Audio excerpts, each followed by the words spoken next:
我们今天主要会分成2个主题，第一个主题是有关外胎的部分，第二个主题是有关滚珠花鼓的保养以及预压的调整。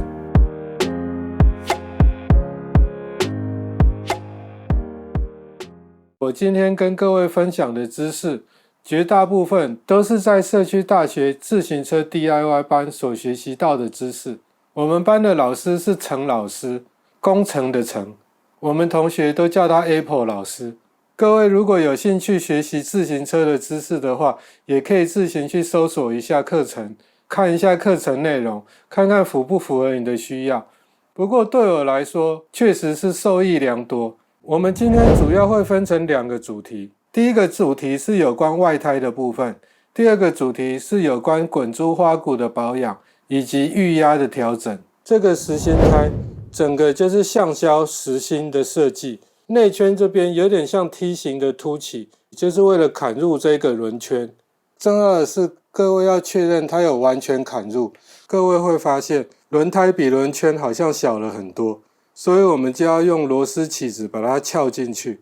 各位可以用脚踩着固定一下会比较好操作，一只起子不够的话我们就用2只，非常的不好安装，不过总算是进去了。像这个地方就已经砍进去了，然后这个地方它还没进去，把它扭动一下，两边都要砍进去凹槽才可以。最后终于装好了，就是要紧这个轮胎之后才不会容易脱落。原则上就是这样子左右的扭动，然后让它左右两边突出的部分都确实塞入这个轮圈的卡槽。接下来我们要进入第2个主题，我们要来保养滚珠花鼓以及调整预压。先来介绍一下今天保养花鼓会用到的一些东西。脸盆、开口6角扳手，这个是花鼓里面的钢珠，这边这个是黄油，这边是润滑油的部分，还有不要的布，最好是用完就可以丢掉的，还有这种一次性的手套。一般脚踏车的轮组钢珠是使用英制的，前轮使用16/3英寸，后轮使用的是1/4英寸。材质方面可能会有分普通钢珠跟铬钢珠，有含铬的，它的韧性跟硬度就会更高。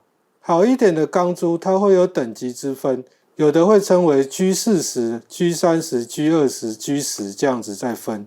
G10 的等级比较高，等级比较高表示它的增圆度会比较高。我们可以把一边这2颗螺帽先锁死，我会选择先把有变数的这一边锁死，我们就只需要专注在调整另外一边螺帽的位置就好。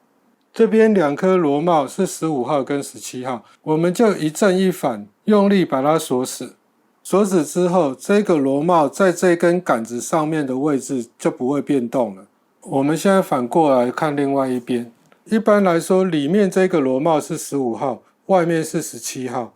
先把脸盆放在正下方，我们再把这个螺帽取下来。接下来我们就可以把花鼓钢珠的盖子打开，我们可以发现它这个黄油加的不够，黄油如果没有灌满这个里面的话，这里就容易渗水进去。我们现在就可以把这根轴心抽出来，然后把钢珠倒到下面的盆子里面。我们先用卫生纸把这个残留的黄油擦掉，换上我们自己准备的黄油。拆下来的这2个盖子也用卫生纸把它清洁一下。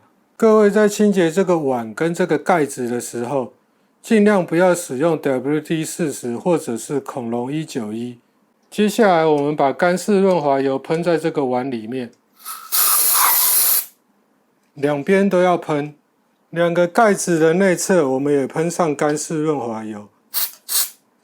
接下来我们就在这个碗的周围上黄油，这一面涂完我们再涂另外一面，就像这样子，尽量把它填满，然后中间轴心的地方把它空出来。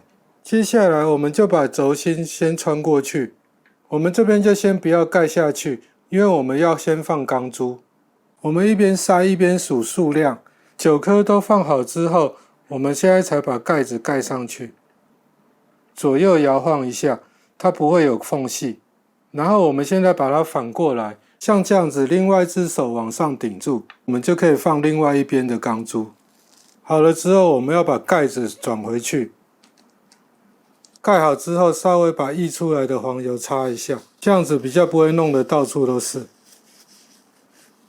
至于转紧要到什么程度，我们可以这样子做测试：两只手抓着轴心，然后旋转一下轮子。原则上就是当你感觉到有一点点颗粒感，就是差不多那种紧度就可以。我们现在把另外一颗螺帽装上去，有颗粒感，但是颗粒感没有很重的时候，我们就可以把这两颗螺帽把它锁紧。下面用15号固定，然后上面用17号，两个对锁，把它锁紧。接下来我们就要做微调，如果松的话，我们就要微调，让它往中心靠拢；如果紧的话，我们就要微调，让它往外侧移动。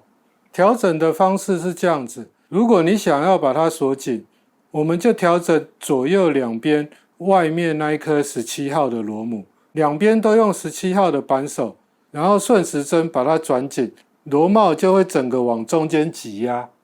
如果你想要放松的话，我们就用两只15号的扳手插到里面那一颗螺母上面，然后逆时针用力把它往外面顶，这样子它就会放松。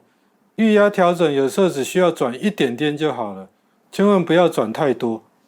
调好之后一样旋转，用手感觉一下，然后我们可以尽量放松，然后晃动这一根杆子，在没有什么间隙的情况下，尽量把它放松。稍微松了一点，所以我们换成17号的扳手，对外面两颗螺母做顺时针锁紧。最后调整结果就是会有非常非常轻微的颗粒感，非常轻微。然后再检查这一根轴心，要完全不能晃动，这样子基本上就完成了。我们今天的影片两个主题就跟大家分享到这边。如果喜欢我的影片，记得帮我按个赞，然后分享我的影片哦。我们下次见，拜拜。